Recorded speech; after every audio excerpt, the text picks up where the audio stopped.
Evo, sem dal še rožice na avto, da lep zgleda. Skratka, z električno kono smo obdelali že ravnine, ko se je Matej odpeljal prek morja. Klance, ko sem sam šel v Bovec, ampak vas še vedno zanima samo doseg.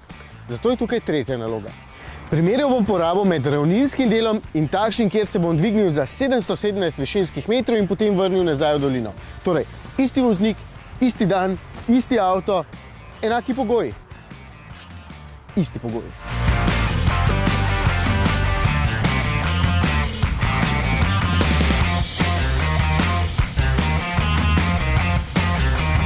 Pri bencinskih ali pa dizelskih avtih boste imeli najmanjšo porabo, ko se boste vozili enakomerno in naravnost, kljub enaki razdalji pa bistveno večjo, če se boste peljali preko prelaza ali pa na kakšen visok hrib.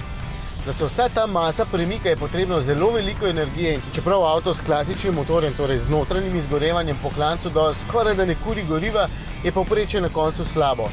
Kaj pa tukaj, kjer se baterija med spuščanjem navzdol dejansko polni?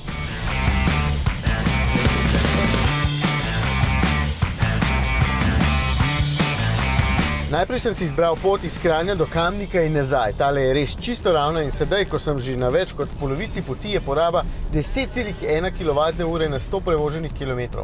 To je zelo malo, mogoče celo nerealno malo za takšen avto, ampak so pogoji res dobri. Vozim ves čas po omejitvah, torej največ 90 km/h. Če bi se vsak dan vozil takole, bi s polno baterijo kone prevozil več kot 600 km.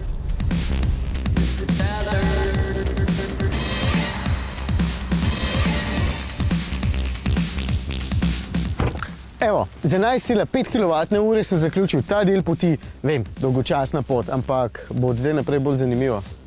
Grem, preden se kakšna sekvoja podre tle name.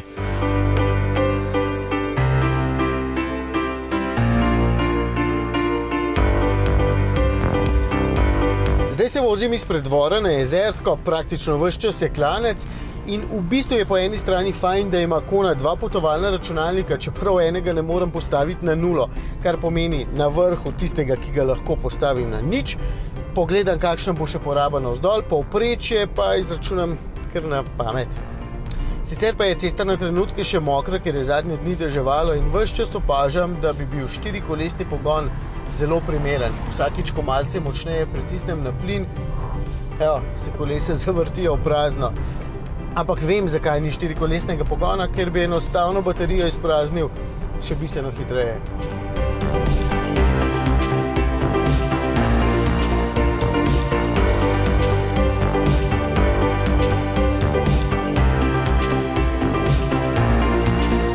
No, na poti navzgor je motor iz kone povprečno cuzal 27,9 kWh na 100 prevoženih kilometrov, ampak še bolj zanimiva je številka na poti navzdol.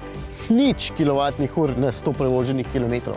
Skupno povprečje je torej malce manj kot 14 kWh, kar je še vedno več kot na tistem ravninskem delu, ampak tudi v tem primeru bi zlahka prevozil 400 km, preden bi bila baterija prazna.